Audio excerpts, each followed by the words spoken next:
आप पढ़ रहे थे आपकी पाठ्य पुस्तक का चतुर्थः पाठः, चौथा पाठ, जिसका शीर्षक है शिशुलालनम।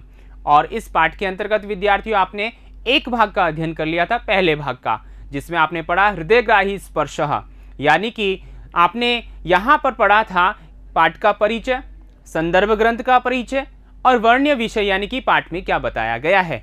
और इसी के साथ में नाटक का जो पहला हिस्सा है, पहला अंश मात्र है, वह आपने पढ़ा, जिसमें पढ़ा कि विदूषक कुश और लव को, ठीक है, जो अयोध्या में क्या कर रहे थे, गान कर रहे थे, रामायण का गान कर रहे थे, उनको राजा के समक्ष प्रस्तुत करता है। राजा कौन होता है? राम। तो राम के समक्ष प्रस्तुत करता है बताए गए मार्ग के अनुसार। और वहां पर दोनों को देख करके, कुश और लव को देख करके राम जो हैं वह क्या हो जाते हैं, उनके रूप लावण्य को देखकर मुग्ध हो जाते हैं उन पर, और उनको कहते हैं कि आप आसन पर विराजिए, आओ और मेरी गोद में बैठो। तो ऐसी स्थिति में वो कहते हैं ये तो राजा का आसन है, हम नहीं बैठ सकते। तो वो कहते हैं कोई बात नहीं, राजा के आसन पे ना बैठो, मेरी गोद में बैठ जाओ, और गोद में बिठा लेता है, ठीक है। और कहता है कि इस प्रकार जो है गोद में बैठ जाने से चरित्र का लोप नहीं होता। तो यहाँ पर आपने पढ़ा यहाँ तक, और इसी क्रम में विद्यार्थियों में लेकर प्रस्तुत हूँ यहाँ पर भाग संख्या 2 में उदात रम्य समुदाचारः। उदात रम्य यानी उदारणीय है, रमणीय है, सुंदर है। क्या? समुदाचारः। समुदाचारः का मतलब होता है शिष्टाचारः, यानी कि आपका जो शिष्टाचार है वह कैसा है? बहुत सुंदर है, अत्यधिक रमणीय है, ठीक है। तो यहाँ पर इस शीर्षक का यह अर्थ हुआ। अब इस शीर्षक को हम यहाँ पर उचित ठहराते हैं इसकी विषय वस्तु को पढ़ करके। तो आइए शुरू करते हैं। और हमेशा की तरह ही पिछले भाग के कुछ प्रश्न आपको जो दिए गए थे, उम्मीद करता हूँ कि आपने पूरे कर लिए हैं। आइए एक बार जांच कर लेते हैं। मूल्यांकन प्रश्नानि। पहला प्रश्न था आपका, केन उपदिश्यमान मार्गौ कुशलवौ प्रविशतः। ठीक है, एक पद में उत्तर देना था। तो किसके द्वारा मार्ग बताया गया था? विदूषक के द्वारा, विदूषकेन। दूसरा है, कयोः स्पर्शः हृदयग्राही वर्तते। किनका स्पर्श जो है, ठीक है ना, कैसा होता है? हृदयग्राही होता है। तो कयोः कुशलवयोः, एक पद में उत्तर लिखना था। आगे देखिए तीसरा, कुत्र अध्यासितुम न युक्तम, पूर्ण वाक्य, पूरे वाक्य में उत्तर लिखना था। तो कहां पर बैठना, ठीक है ना, युक्त नहीं है, सही नहीं है, उचित नहीं है। तो राजासनम अध्यासितुम न युक्तम, यह आपका उत्तर हो गया। आइए आगे चलते हैं। आगे देखिए, चरित्र लोपम कथम न भवति। चरित्र का लोप कैसे नहीं होता? पूर्ण वाक्य, पूरे वाक्य में लिखना है। तो यहां पर राम कहते हैं कि चरित्र लोपम सव्यवधानेन न भवति। ठीक है, आगे बात समझ में, व्यवधान के साथ यदि आप बैठ रहे हैं तो चरित्र का लोप नहीं होता। पांचवा देखिए, अध्यास्यताम इति क्रियापदस्य कर्तृपदम चित्वा लिखता। तो यहां पर अध्यास्यताम, ठीक है, यह क्रिया है और इसका कर्तृपद आपको लिखना है। तो यहां पर यह द्विवचन में है, ठीक है ना, और ये जो है प्रथम पुरुष का द्विवचन है, इस हिसाब से यहाँ कुशलवौ जो है इसका कर्ता हो गए।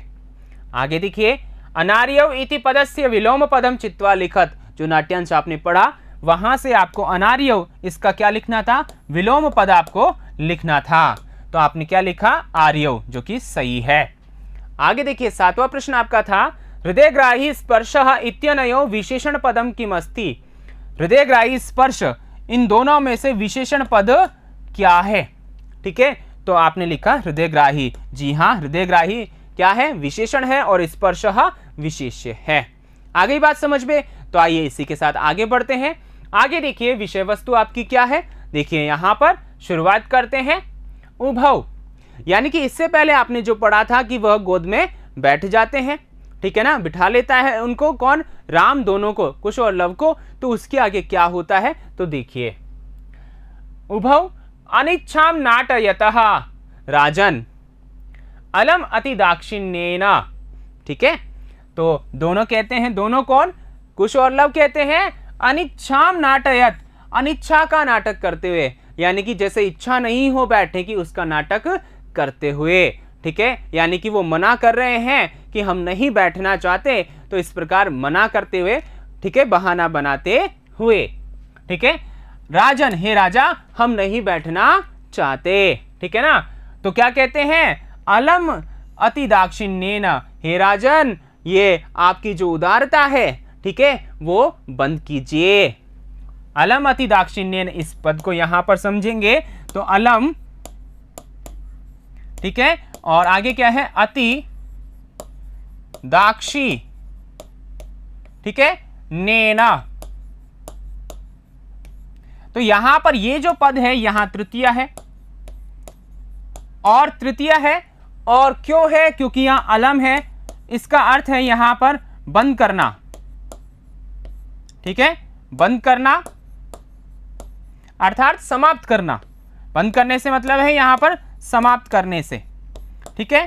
तो समाप्त करना जो अर्थ है वो यहां पर निकल रहा है, और इस हिसाब से यहां पर तृतीया विभक्ति है, क्योंकि ये अव्यय है और इसके योग में कौन सी विभक्ति होती है, तृतीया होती है। तो यहां पर दोनों कह रहे हैं कि हे राजा, जो तुम्हारी दयालुता है, ठीक है ना, उदारता है, वह बंद करो, मत दिखाओ, ठीक है। तो ऐसे में राम कहता है अलम अति शालीनतया, तो आप भी क्या मत करो, ठीक है, शालीनता मत दिखाओ, विनम्रता मत दिखाओ, बैठ जाओ, ठीक है।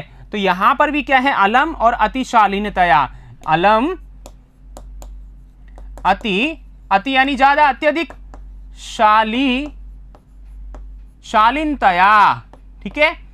तो यहां पर तुम भी अत्यधिक शालीनता को, विनम्रता को मत दिखाओ और चुपचाप बैठ जाओ, ऐसा राम कहते हैं। और इसी क्रम में श्लोक कहते हैं, क्या कहते हैं, तो यहां देखिए वाचन करते हैं इसका पहले। भवति शिशुजनो वयोनुरोधात् गुणमहतामपि लालनीय एव। भवति शिशुजनो वयोनुरोधात् गुणमहतामपि लालनीय एव।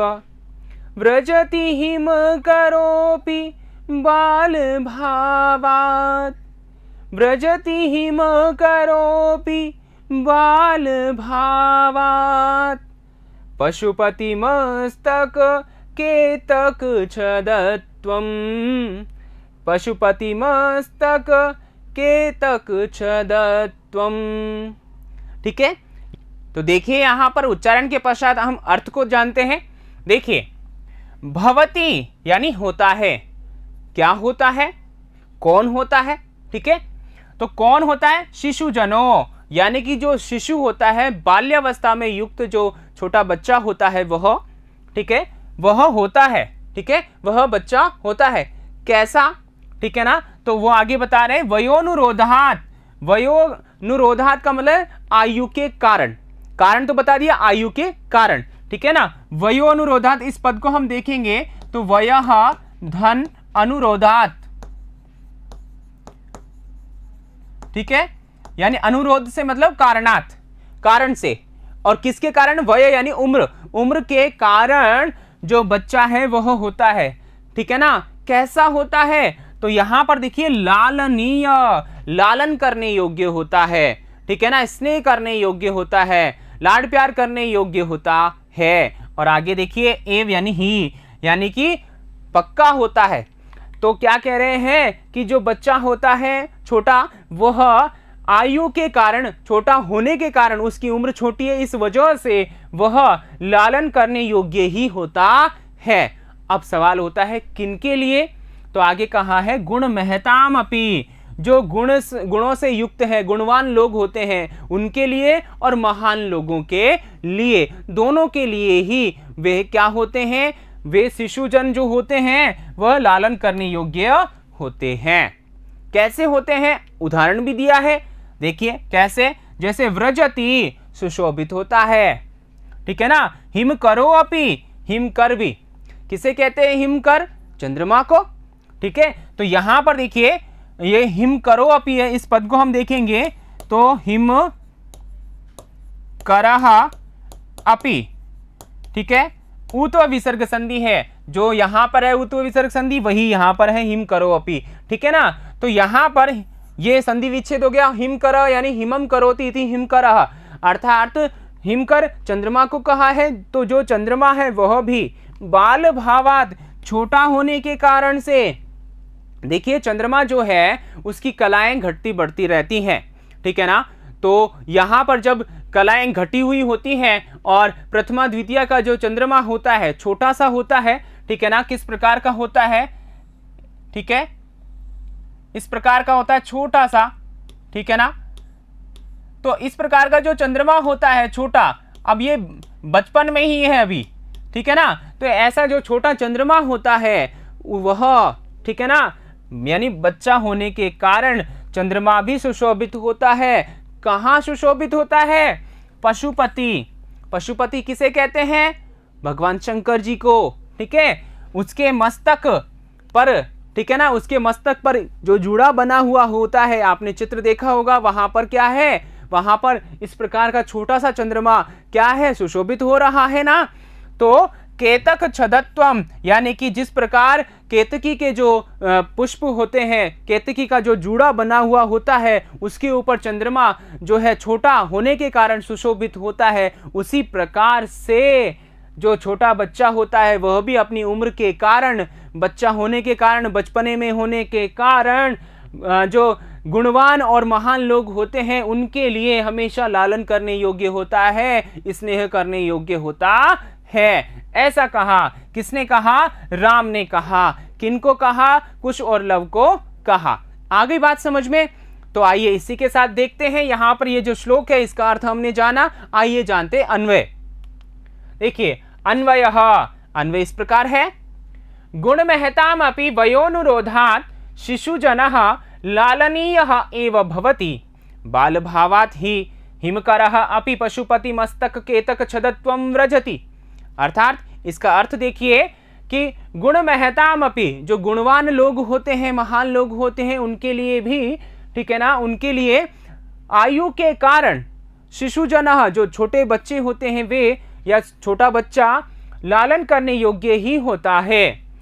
बाल भाव से या बचपने के भाव से, छोटा होने के कारण ही निश्चय ही जो चंद्रमा है वह भी जो भगवान शंकर है उनके मस्तक पर केतक छदत्वम, केतकी का जो जूड़ा बना हुआ है, केतक जो पुष्प है उनसे युक्त जो जूड़ा बना हुआ है उस पर सुशोभित होता है, उसी प्रकार, ठीक है।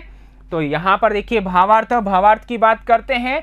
तो यहां भावार्थ क्या है, देखिए, अत्र रामः कुशलवौ स्पष्टयति शिक्षयति च यत् अत्यधिक गुणवतां जनानां कृते शिशुजनाः बालाः वा सदैव वयः कारणात् लालनीयाः, तथैव भवति यथैव चन्द्रः बालभावात् भगवतः शिवस्य शेखरे केतक पुष्पै निर्मितम् आभूषणमिव शोभते, अर्थात बालाः सदैव लालनीयाः भवति इति। अर्थात देखिए कह रहे हैं कि यहाँ पर राम जो है वह कुश और लव को स्पष्ट करते हैं और शिक्षा देते हैं कि अत्यधिक गुणों से युक्त लोगों के लिए जो बच्चे होते हैं, ठीक है ना, शिशु होते हैं, वे हमेशा ही आयु के कारण, उम्र के कारण लालन करने योग्य होते हैं, लाड़ प्यार करने के योग्य होते हैं। तथैव भवति, और उसी प्रकार होते हैं जैसे चंद्रमा जो है छोटा होने के कारण भगवान शंकर जी के सिर पर केतक पुष्पै निर्मितम, केतकी के पुष्पों से निर्मित आभूषण के समान सुशोभित होता है। अर्थात बाला सदैव लालनीया भवति, बच्चे जो होते हैं वो हमेशा लालन करने योग्य ही होते हैं, लाड़ प्यार करने योग्य ही होते हैं, ऐसा यहाँ पर कहा गया है। तो आ गई बात समझ में यहाँ पर। तो आइए इसी के साथ आगे चलते हैं। आगे देखिए, रामः, राम कहते हैं, एषा भवतो सौंदर्यावलोक जनितेन कौतूहलेन पृच्छामि, क्षत्रिय कुल पितामहयो सूर्य चंद्रयो को वा भवतोर वंशस्य कर्ता। यहां पर देखिए उनसे मेल मिलाप कर लिया राम ने, उनको समझा दिया, संतुष्ट कर दिया, शिक्षा दे दी कि देखो तुम बच्चे हो, और जो है बड़े लोग होते हैं ना, गुणवान लोग होते हैं, उनके लिए बच्चे हमेशा लालन करने योग्य होते हैं, तो मेरी बात मानो और सुनो, ठीक है ना, बैठ जाओ। तो वहां बैठ जाते हैं। उसके पश्चात वार्तालाप जब शुरू होता है दोनों में मतलब यहाँ पर दोनों बच्चों और राम में, ठीक है। तो दोनों ओर से जब वार्तालाप चालू होता है तो वहां पर राम कहते हैं, क्या कहते हैं, उनसे पूछते हैं क्या कि एषः यह भवतो, यह जो है भवतो आप दोनों का, तो यहाँ ये भवतो जो है वो किसके लिए है, ये यहाँ पर क्या है कुश लवयोः, ठीक है ना, कुश और लव के लिए है। ठीक है, आगे बात समझ में। सौंदर्यावलोक जनितेन, आप दोनों का जो सौंदर्य है, ठीक है ना, उसको देखने से कौतूहलेन, कौतूहलवश जिज्ञासावश पृच्छामि, यानी मैं पूछता हूं। अब यहां पर ये पृच्छामि जो है वो क्रिया है और इस क्रिया का कर्ता कौन है, अहम। चूंकि यहां अहम ही आएगा, उत्तम पुरुष का एक वचन है, यहां पर क्रिया में अहम आएगा और ये अहम आया किसके लिए, राम के लिए, तो यहां रामः, इस प्रकार से आप उत्तर देंगे। आगे बात समझ में। यहां डायरेक्ट आप राम नहीं लिख सकते क्योंकि उत्तम पुरुष का एक वचन है यहां पर, तो अहम लिखिए फिर राम लिखिए। ठीक है, तो राम ने पूछा, राम कहता है कि मैं पूछता हूं, ठीक है, क्या क्षत्रिय कुल, जो क्षत्रिय कुल है उसमें पितामहयो, ठीक है ना, जो आपके पितामह है, ठीक है, यानी कि यहां पर पूछना चाह रहे हैं कि जो आपके वंश के कर्ता कौन है, ठीक है ना, तो पितामह का मतलब जो दादा है वह, ठीक है, सूर्य चंद्रयो, ठीक है, आपके जो पितामह है वो दादा जो है वो सूर्य और चंद्रमा इन दोनों में से कौन, वाह यानी या, किनमें, सूर्य और चंद्रमा दोनों में से कौन, भवतोर वंश से कर्ता, आप दोनों के वंश का कर्ता कौन है, यानी कि आप कौन से वंश में उत्पन्न हुए हैं, आपके बाप दादा कौन से वंश में हैं और आप कौन से वंश में हैं। ठीक है ना, तो यहां पर ये पूछा और वंश भी दो गिनाए उन्होंने, सूर्य और चंद्रमा। ठीक है ना, तो आगे देखिए लव कहता है आगे होकर के भगवान सहस्र दीदीति ही, अर्थात भगवान सूर्य, सहस्र यानी हजार किरणें जिसकी होती है, ठीक है ना, तो वह क्या कहलाता है, सहस्र दीदीति। तो यहां पर तो सूर्य, ठीक है, कहा किसने, लव ने कहा, किसको कहा, उत्तर दिया, राम को उत्तर दिया कि सूर्य हमारे क्या है, वंश के कर्ता है।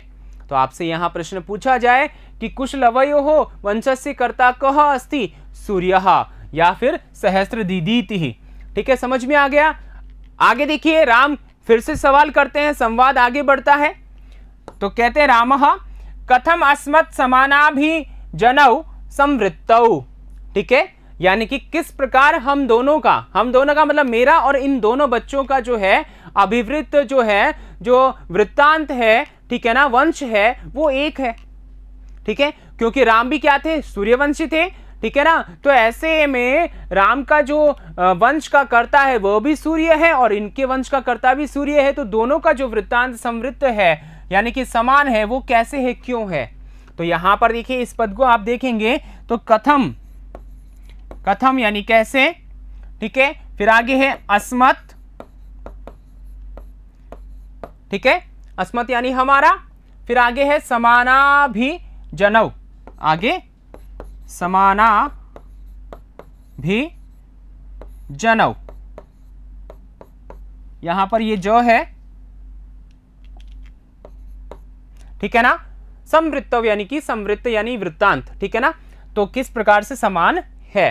तो इतने में आगे विदूषकः, विदूषक कहता है किम द्वयोरप्येकमेव प्रतिवचनम, उनसे सवाल कर रहा है कुशलव से कि क्या द्वयोरप्येकमेव, दोनों का ही एक ही, प्रतिवचनम यानी उत्तर है, उत्तरम, प्रतिवचनम का मतलब यहां पर्याय समझे, उत्तरम, क्या दोनों का एक ही उत्तर है, ऐसा विदूषक ने पूछा।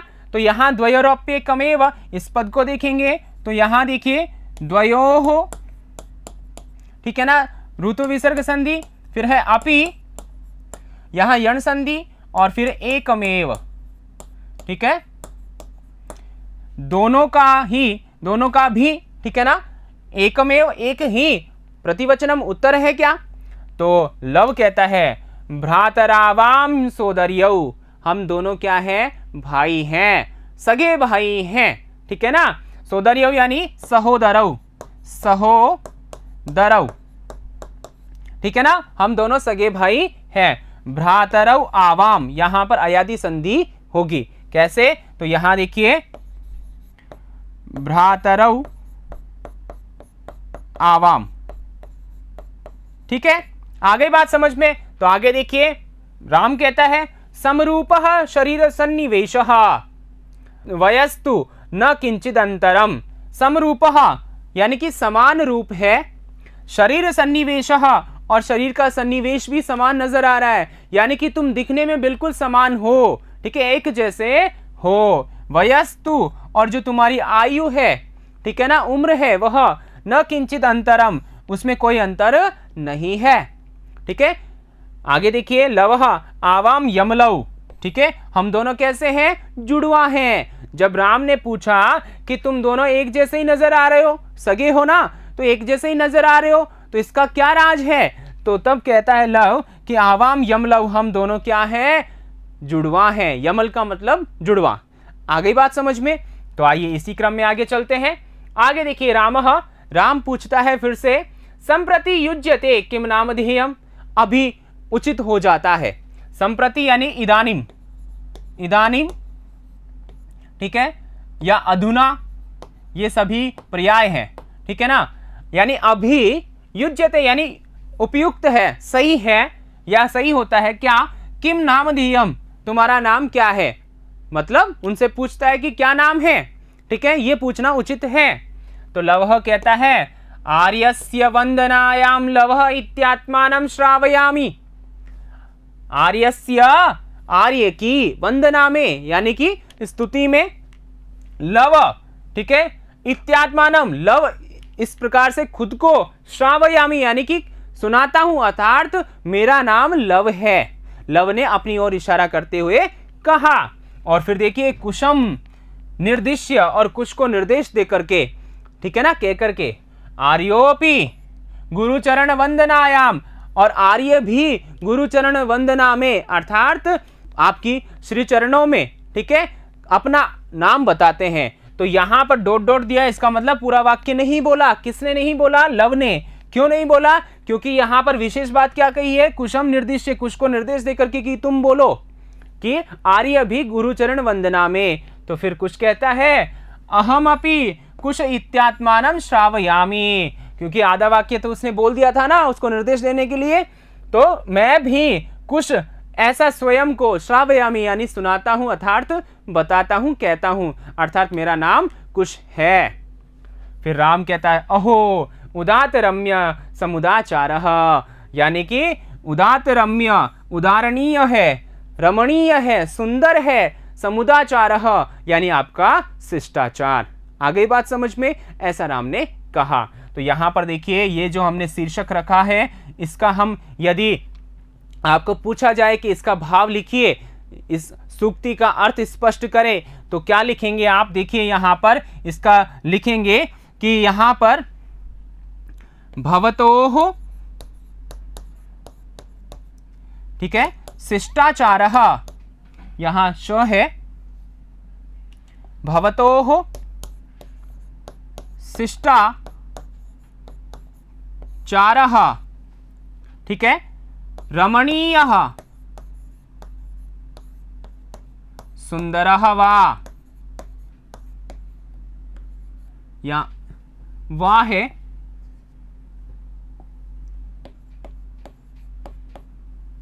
वर्तते,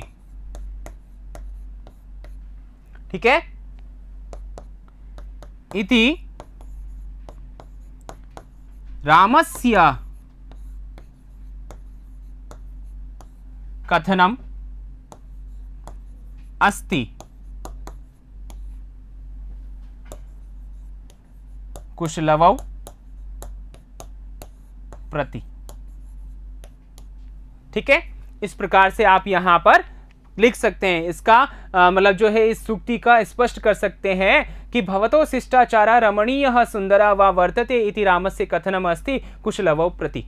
ठीक है, या फिर इसका आप इस तरीके से भी लिख सकते हैं कि अत्र यम सूक्ति ही, ठीक है, रामः कथयति, रामः लव कुशलवौ कथयति यत् भवतोः शिष्टाचारः रमणीयः सुंदरः वा वर्तते। यानी कि ये जो लाइन है ये हम आगे रख सकते हैं, इसके आगे रख सकते हैं। आ गई बात समझ में? तो इस प्रकार से आप क्या समझे यहाँ पर कि लव और कुश का जो शिष्टाचार है वह सुंदर है, रमण करने योग्य है।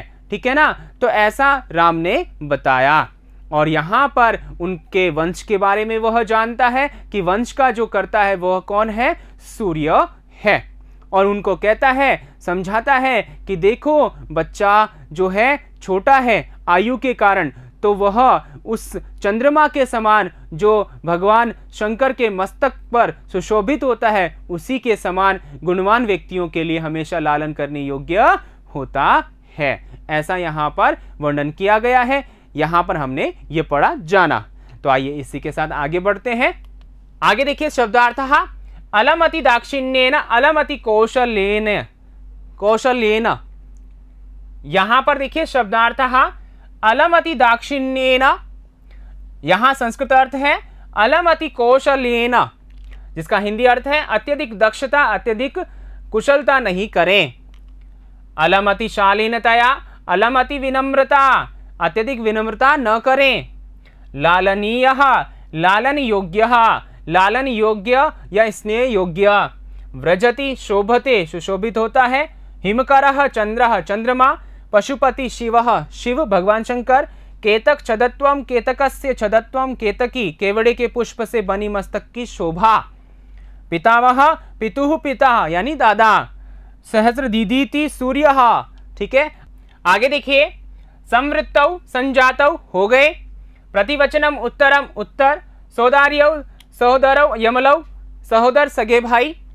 समरूपः समान रूपः समान रूप। यमलौ सहोदरौ जुड़वा। संप्रति इदानीम अभी। उदातरम्य अत्यंत रमणीयः अत्यधिक मनोहर। समुदाचारः शिष्टाचारः सदाचार। स्वगतम आत्मगतम मन ही मन। समानाभिजनौ समान कुलोत्पन्नौ, एक कुल में पैदा होने वाले। शरीर सन्निवेशः अंग रचना विन्यास, शरीर की बनावट। तो आइए आगे चलते हैं इसी क्रम में। आगे देखिए विशेषः संधि, संधि की बात करते हैं। वयोनुरोधात, वय धन अनुरोधात उत्व विसर्ग संधि है। हिम करो अपि, हिम करह धन अपि उत्व विसर्ग संधि है। सौंदर्यावलोकः, सौंदर्य धन अवलोकः दीर्घ संधि है। द्वयोरप्येकम, द्वयो अपि धन एकम, यहाँ पर रुत्व विसर्ग संधि और यहाँ पर यण संधि है। भ्रातरा वावेवाम, भ्रातरौ धन एव धन आवाम अयादि, ठीक है, यहाँ पर और यहाँ पर दीर्घ संधि है। इत्यात्मानम, इति आत्मानम यण संधि है। वयस्तु, वयस धन तु सत्व विसर्ग संधि है। आर्यो अपि, आर्य धन अपि उत्व विसर्ग संधि है। और प्रत्यय की बात करते हैं तो लालनीयः, लाल धन अनियर, ठीक है। आगे चलिए इसी प्रकार मूल्यांकन प्रश्नानि, आपने जो इस भाग से संबंधित विषय वस्तु पढ़ी है, नाट्यांश पढ़ा है, उससे संबंधित यहाँ पर ये प्रश्न है। आप इनको अपनी उत्तर पुस्तिका में लिखिए और उत्तर भी लिखिए। तो देखिए पहला प्रश्न है कुशलवयोः वंशस्य कर्ता को आसीत्, एक पदेन। दूसरा है कौ यमलौ आस्ताम, एक पदेन। तीसरा है कस्मात् कारणात् शिशुजनः गुणमहतां लालनीयः भवति, पूर्णवाक्येन। आगे देखिए भवतोर वंशस्य कर्ता इत्यत्र भवतो इति पदम कस्मै प्रयुक्तम। पांचवा है आवाम यमलौ इत्यत्र आवाम इति सर्वनाम स्थाने संज्ञा पदम लिखता। आगे देखिए सूर्य इति पदस्य समानार्थक पदम चित्वा लिखता। आगे देखिए सातवां प्रश्न है एषः भवतो सौंदर्यावलोक जनितेन कौतूहलेन पृच्छामि, अस्मिन् वाक्ये पृच्छामि इति क्रियापदस्य कर्तृपदम नाट्यांशात् चित्वा लिखता। इस प्रकार से यहाँ पर ये 7 प्रश्न हैं जो कि आपने लिखे हैं, इनके उत्तर भी लिखिए आप। और मैं लेता हूँ विदा, आगे अगले भाग के साथ फिर प्रस्तुत होऊंगा। तब तक के लिए धन्यवाद।